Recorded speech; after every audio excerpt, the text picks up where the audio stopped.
মানিকগঞ্জের সিংগাইর উপজেলার একটি পরিচিত জনপদ মানিকনগর। আর এই জনপদের প্রাণকেন্দ্রে দাঁড়িয়ে আছে মানুষের জীবন, জীবিকা আর স্মৃতির সঙ্গে জড়িয়ে থাকা মানিকনগর বাজার। আজকের দিনে এখানে এলে দেখা যায় ব্যস্ত দোকানপাট, ক্রেতা বিক্রেতার ভিড়, রিকশা ভ্যানের চলাচল আর নানা রকম পণ্যের কেনাবেচা। কিন্তু এই ব্যস্ত বাজারের পেছনেও রয়েছে একটি পুরনো গল্প।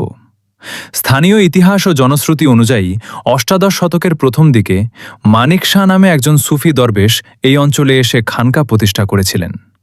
তাঁকে ঘিরে ধীরে ধীরে এখানে মানুষের বসতি গড়ে ওঠে, আর সেই জনপদের নামই একসময় পরিচিত হয়ে ওঠে মানিকনগর নামে।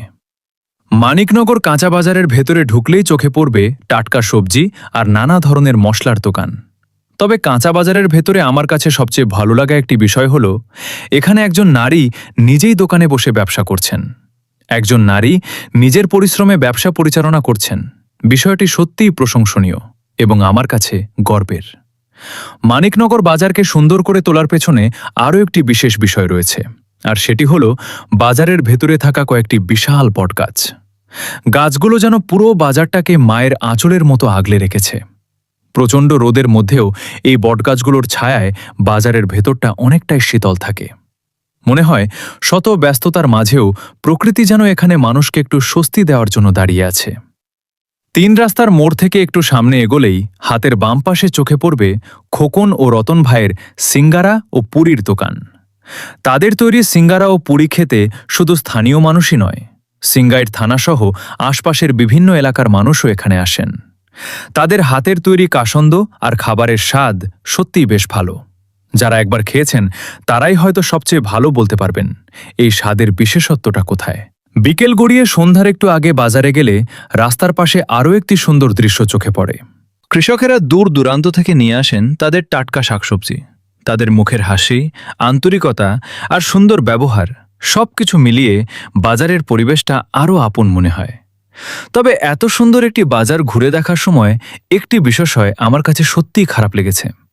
বাজারের ভেতরের কিছু জায়গায় দেখা যায় ছড়িয়ে ছিটিয়ে থাকা ময়লা আবর্জনা। কিছু জায়গায় দোকানের পেছনেও ময়লা ফেলে রাখা হয়েছে। এত সুন্দর একটি বাজারের পরিবেশের সঙ্গে বিষয়টি সত্যিই বেমানান। আমার মনে হয়েছে বাজারের ব্যবসায়ী, ক্রেতা এবং স্থানীয় মানুষ সবাই যদি একটু সচেতন হন এবং নির্দিষ্ট জায়গায় ময়লা ফেলেন, তাহলে মানিকনগর বাজারের সৌন্দর্য আরও অনেক গুণ বেড়ে যাবে। এমনকি স্বপ্ন সুপার শপের একটি শাখাও রয়েছে এই বাজারে। অর্থাৎ সময়ের সঙ্গে মানিকনগর বাজারও আধুনিকতার সঙ্গে তাল মিলিয়ে এগিয়ে যাচ্ছে।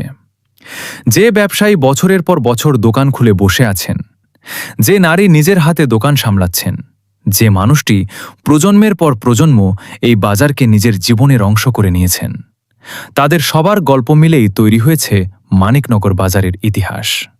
কে কোথা থেকে আমার ভিডিওটা দেখছেন কমেন্ট করে জানাবেন, আর ভিডিওটা ভালো লাগলে শেয়ার করে পাশে থাকবেন।